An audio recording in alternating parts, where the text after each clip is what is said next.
Hello, আসসালামু আলাইকুম। আমি মোহাম্মদ শরীফুল ইসলাম সজল।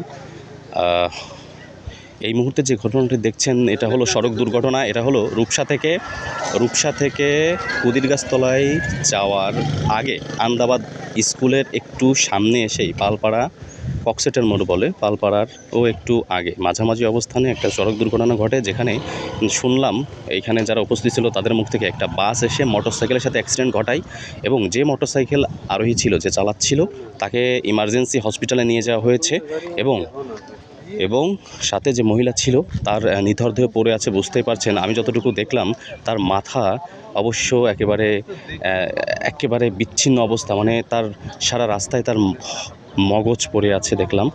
এবং এইখানে আইন শৃঙ্খলা বাহিনীর উপস্থিতি দেখতে পাচ্ছি এবং এলাকার যত মানুষ আছে তারাও উপস্থিত হয়েছে। একেবারে আমি কাছে যেয়ে দেখাতে পারছি না, কারণ এখানে কিছু রেস্ট্রিকশন আছে। আসলে এই কোন পরিবারের কার এই দুর্ঘটনা ঘটলো, এটাই আসলে আমাদের জানা দরকার।